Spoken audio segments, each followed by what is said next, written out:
Hello, is my voice is audible to you? Yes, sir.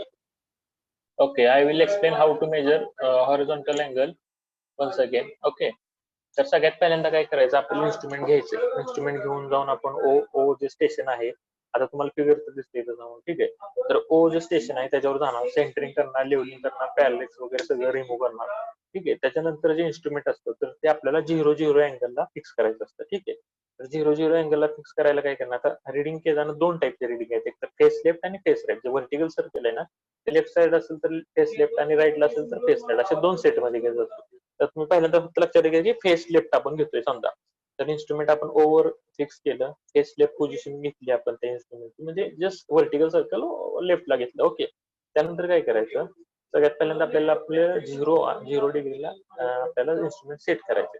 तर त्याच्यासाठी काय करणार, आपलं जे लोअर क्लॅम्प आणि अप्पर क्लॅम्प, आता पुन्हा लक्षात घ्या, लोअर क्लॅम्प आणि upper clamp. Lower clamp screw काय आहे, तर लोअर क्लॅम्प स्क्रू हे इन्स्ट्रुमेंटला तुमच्या ऍक्सिसशी फिक्स करतं. जेव्हा आपण लोअर क्लॅम्प फिक्स करतो तेव्हा इन्स्ट्रुमेंटचं इन्स्ट्रुमेंट हे ऍक्सिसला फिक्स झालेलं असतं. तर आपण काय करणार, लोअर क्लॅम्प आधी फिक्स करणार, म्हणजे इन्स्ट्रुमेंट ते मूव्ह होणार. त्याच्यानंतर काय करणार, अप्पर क्लॅम्प स्क्रू लूज करणार, ठीक आहे. अप्पर क्लॅम्प स्क्रू लूज केली की आपलं इन्स्ट्रुमेंट फिरायला चालू झालं, रिडिंग चेंज व्हायला चालू झाली. तर आपण 0-0 ए म्हणून तिथं दिसत असतं, तर ए ला आपलं 0 आणि बी हे 180 डिग्रीला तिथं नेणार आणि अप्पर क्लॅम्प स्क्रू फिक्स करणार. आता मी नेहमी तुम्हाला सांगितले, अप्पर क्लॅम्प नंतर टेंजन स्क्रू एक प्रकार आहे. तर टेंजन स्क्रू कशासाठी, तर प्रिसाइजली म्हणजे जर 0च्या थोडं आसपास असतं आपलं, ठीक आहे, तर एक्झॅक्टली 0वर येण्यासाठी आपण अप्पर टेंजन स्क्रूचा युज करणार. तर अप्पर टेंजन स्क्रू थोडासा फिरवून आपण ए ला 0 डिग्री आणि बी ला 180 डिग्रीला फिक्स करणार, ठीक आहे. तर हे फिक्स केल्यानंतर आता आपलं इन्स्ट्रुमेंट वापरायसाठी झालं, आपलं टेम्पररी ऍडजस्टमेंट सगळ्या कम्प्लीट झाल्या, ए 0 ला बी 180 डिग्रीला फिक्स झालं. आता आपल्याला रिडिंग घ्यायचं. रिडिंग हे कसे घेणार आपण, रिडिंग घेण्यासाठी आपल्याला आधी बायसेट, ए ला बायसेट करायला लागेल आणि नंतर बी ला बायसेट करायला लागेल. तर ए ला बायसेट करायचंय पण रिडिंग तर आपल्याला चेंज होऊ द्यायचं नाही. मग आपण काय करणार, लोअर जो स्क्रू आहे ना तो मूव्ह करणार, कारण लोअर स्क्रू लूज केल्यावर रिडिंग चेंज होत नाही, लक्षात घ्या. अप्पर जर लूज केला तरच रिडिंग चेंज होतं. मग काय करणार आपण, लोअर क्लॅम्प स्क्रू लूज करणार आणि we will bisect the ranging rod at A. We will bisect म्हणजे आपण ए चा रेंजिंग रॉड बायसेक्ट करणार. आपली रिडिंग चेंज होणार नाही कारण आपण अप्पर टेंजन स्क्रू हा फिक्स ठेवला. ओके, ए ला बायसेक्ट केल्यानंतर पुन्हा लोअर जो स्क्रू आहे ना तो फिक्स करून टाकायचा, लोअर क्लॅम्प स्क्रू फिक्स करायचा आणि प्रिसाइजली बायसेक्शन करण्यासाठी लोअर टेंजन स्क्रूचा वापर करायचा, ठीक आहे.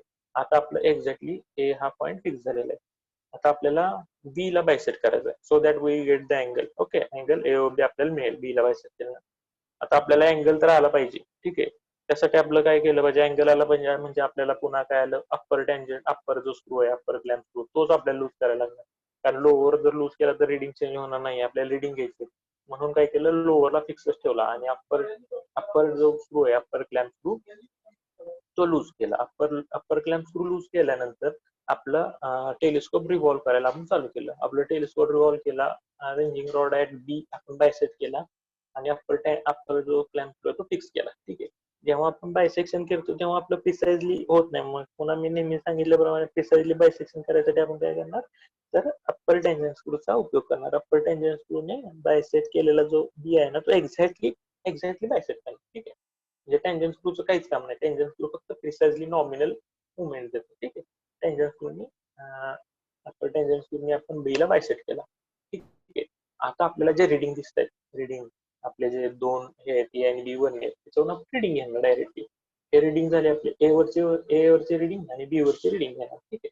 आणि ए वरचा जो रिडिंग आहे तेच आपला डायरेक्ट अँगल आहे, ठीक आहे. तर ही प्रोसिजर आहे आपल्या अँगल मध्ये करायची. आता हे मी आधी सांगितलं पण फेस लेफ्ट केलेलं आहे. आता इन्स्ट्रुमेंट काय करणार आपण, आता हे रिडिंग आलं आपल्या ह्यात ऍड केलं तर ह्याच्यात कसं नॉमिनल एरर असतो इन्स्ट्रुमेंटचा, त्यासाठी आपण पुन्हा टेलिस्कोप राईट फेसला घेऊन पुन्हा रिडिंग घेणार, सेम प्रोसिजर. आणि हे जे दोन्ही रिडिंग आले ना त्याचे ऍव्हरेज म्हणजे तुमचा एक्झॅक्ट जो असेल तो हॉरिझॉन्टल अँगल, जे मी तुम्हाला ह्या टेबल मध्ये एक्सप्लेन केलं. आता बघा, अँगल एओबी आपल्याला स्टेशन पॉईंट ओ आहे. आता सगळ्यात पहिल्यांदा आपण फेस लेफ्टच बघूया. स्टेशन पॉईंट ओ आहे, ऑब्जेक्ट ए आणि बी हे दोन आपल्याला बायसेक्ट करायचे आणि ए आणि हा अँगल आपल्याला मेजर करायचा आहे. ठीक आहे. फेस लेफ्ट पोझिशन आहे, observation on face left position. Table समजून सांगतो मी, लक्षात घ्या.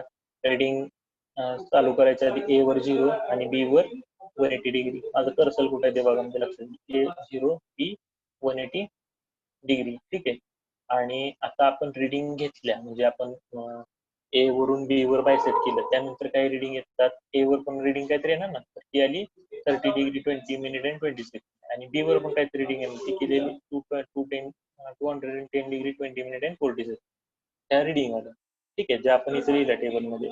आता आपल्याला अँगल ऑन वर्नियर आणि अँगल ऑन बी. तर वर्नियर ए आणि बी वर काय अँगल असतात, दोन्ही वर्नियर सेम, म्हणजे जो काही एरर असेल तो येऊन पण त्याच्या आसपासच अँगल असतो. तर तो कसं लिहिला, हे कसं लिहिलं, तर ह्या दोघांचा डिफरन्स करून इथे लिहिलं. ठीक आहे. हा अँगल कसं लिहिला, तर ह्या दोघांचा डिफरन्स करून इथे लिहिला. ठीक आहे. आणि त्याच्यानंतर ह्या दोघांचा मीन घ्यायचा, म्हणजे आपल्याला एरर रिमूव्ह होतो. ठीक आहे. ह्या दोन अँगलचा मीन इथं लिहिला. ओके. सेम प्रोसिजर फेस राईटला पण केली आणि त्याचा मीन इथे लिहिला. आणि ह्याचा पुन्हा ह्या दोघांचा पुन्हा मीन, म्हणजे आपण इथे एकदा मीन काढला आणि इथे एकदा मीन केला, सो दॅट सगळे जे काही एरर असतात, परमनंट ऍडजस्टमेंट जर नसेल इन्स्ट्रुमेंट, तर हे सगळे एरर याच्यातून रिमूव्ह होतात. फेस लेफ्ट, फेस राईट आणि ए आणि बी चे वर्नियर रिडिंग घेतलं तर आपला फायनल अँगल आला 30 degree 20 minute and 30 second. Okay. तर ही आपली म्हणजे हे सिंपल कन्सेप्ट झाली. ही खूप महत्वाची कन्सेप्ट आहे. तुम्ही ही जी प्रोसिजर ना ह्याचा स्क्रीनशॉट काढून घ्या आणि हे नीट शांत डोक्याने वाचा, पूर्ण लक्षात येईल. याचा एक आणि याचा एक. ठीक आहे. ही प्रोसिजर मी पूर्ण व्यवस्थित एक्सप्लेन केली आहे. ते पूर्ण तुम्ही शांत डोक्याने पुन्हा एकदा वाचा आणि तुमच्या लक्षात येईल. हे खूप महत्वाचं आहे. हे दोन पेजेस तुमच्या लक्षात आले का नाही, तुम्हाला थोडं इन्स्ट्रुमेंट समजायला काय अवघड नाही. ह्याच्या सगळ्या पुढच्या प्रोसिजर ह्याच्यावर डिपेंड आहे. कुठला स्क्रू लूज केल्यावर काय होतं आणि कुठला स्क्रू टाईट केल्यावर काय होतं, हे जर तुमच्या एकदा लक्षात आलं की पुन्हा तुम्हाला मग कसे बाकीचे म्हणजे कुठल्या मेथड आहेत, काय काय करतात ते सगळं, म्हणजे थोडं इन्स्ट्रुमेंट सगळं ह्याच्यातच आहे. ठीक आहे. ह्या दोन याचा तुम्ही स्क्रीनशॉट घ्या आणि पुन्हा एकदा हे करा, अभ्यास करा. ठीक आहे.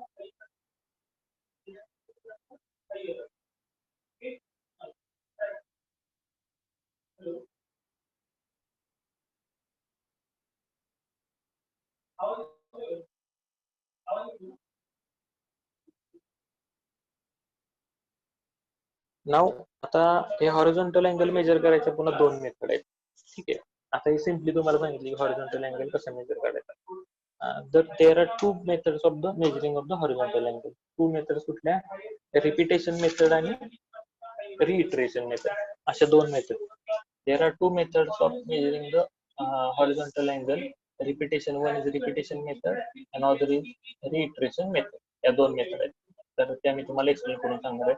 तर what is in repetition method, what is in repetition method, याच्यात you have to measure angle repeatedly. ठीक आहे. You have measure just see in this diagram, you have measured angle, same angle 3 times and you have to just take a average of this. You will get the sum and you have to divide by about how many times this angle is taken. ही एक method आहे. आणि दुसरी एक method आहे ती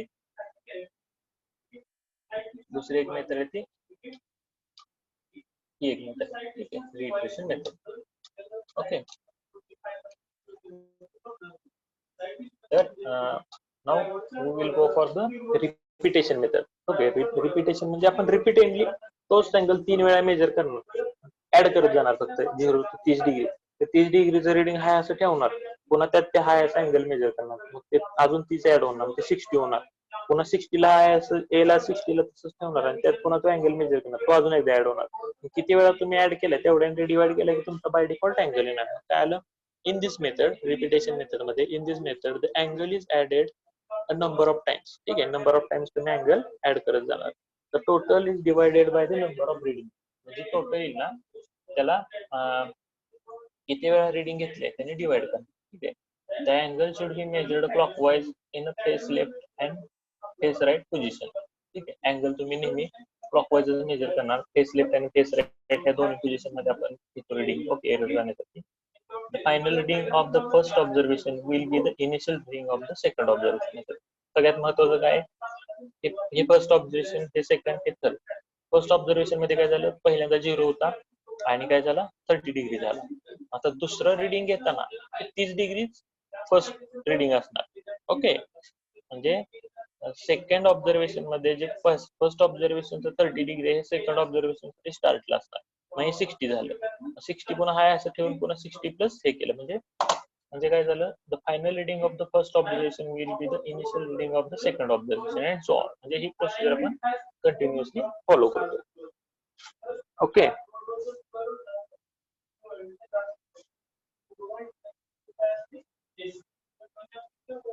तर याच्यात मी तुम्हाला मराठीत सांगतो आधी काय करतो आपण. सरळ सरळ आपले इन्स्ट्रुमेंट वगैरे सगळं पुन्हा 0 ला फिक्स करतो. ठीक आहे, ओव्हर इन्स्ट्रुमेंट घेऊन ठेवणार, इन्स्ट्रुमेंट 0 ला फिक्स करणार, म्हणजे 0 180 डिग्री, ए ला 0 बी ला 180 डिग्री, आणि ए ला बायसेट करणार. ठीक आहे, ए ला बायसेट केलं आपलं रिडिंग आहे 0 स्टार्ट. ठीक आहे, त्यानंतर जे तुम्हाला क्लॅम्प्स वगैरे मी I will explain you afterward. तुम्हाला एक ढोबळ मानून सांगतो आधी. 0 ला फिक्स केलं, त्यानंतर आपण काय करणार, अप्पर लूज करून रिडिंग ऑन बी घेणार, बी वरच रिडिंग घेणार, हे आलं 30 डिग्री. 30 डिग्री घेतले ना, हे 30 डिग्री घेतल्यानंतर आपण अप्पर जो स्क्रू आहे ना तो टाईट करतो, म्हणजे रिडिंग चेंज होणार नाही.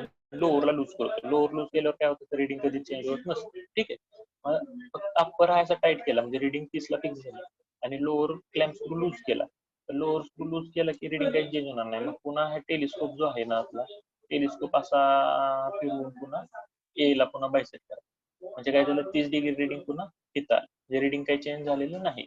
मग इथं आल्यानंतर काय करायचं, पुन्हा अप्पर जो आहे म्हणजे लोअर जो आहे तो लोअर पुन्हा टाईट करून टाकायचा. आता आपल्याला रिडिंग पुन्हा घ्यायचं ना, म्हणून पुन्हा लोअरला टाईट केलं आणि अप्पर लूज करायचं. रिडिंग घ्यायचं असलं की अप्परला लूज करायचं नेहमी.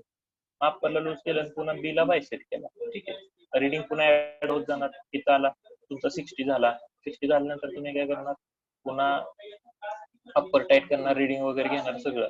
आता पुन्हा आपल्याला 60 पुन्हा एच्या इथं 60 आहे असं ठेवायचं, तर त्यासाठी काय करणार, लोअरला लूज करणार. रिडिंग लोअरला लूज केले की रिडिंग चेंज होत नाही, म्हणून पुन्हा लोअरला लूज करणार, ए ला पुन्हा फिरवून बायसेट करणार आणि इथं आणणार, आणि पुन्हा काय करणार, पुन्हा लोअर टाईट करणार, आणि जेव्हा रिडिंग घ्यायची तेव्हा पुन्हा अप्पर टेन्शन स्क्रूला लूज करणार आणि पुन्हा रिडिंग येणार. म्हणजे I will explain this procedure.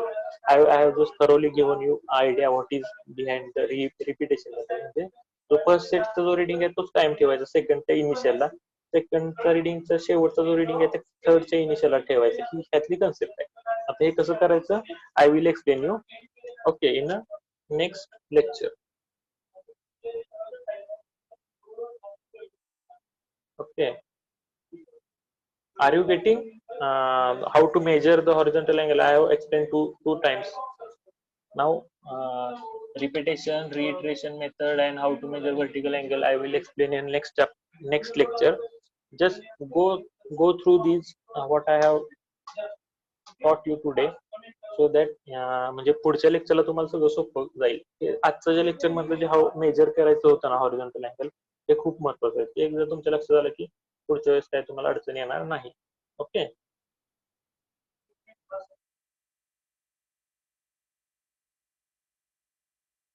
Is there was any problem in getting today?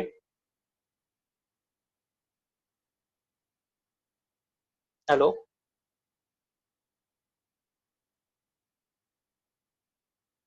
Okay.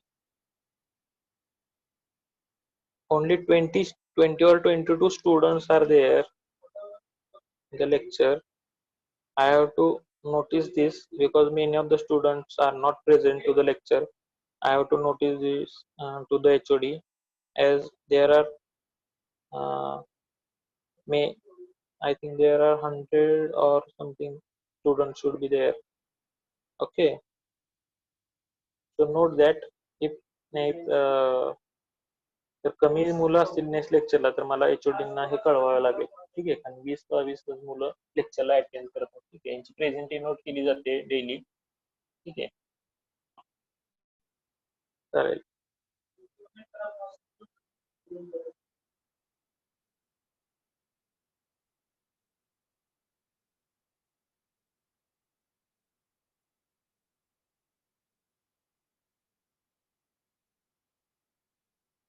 Okay, thank you then. We will meet in a next lecture.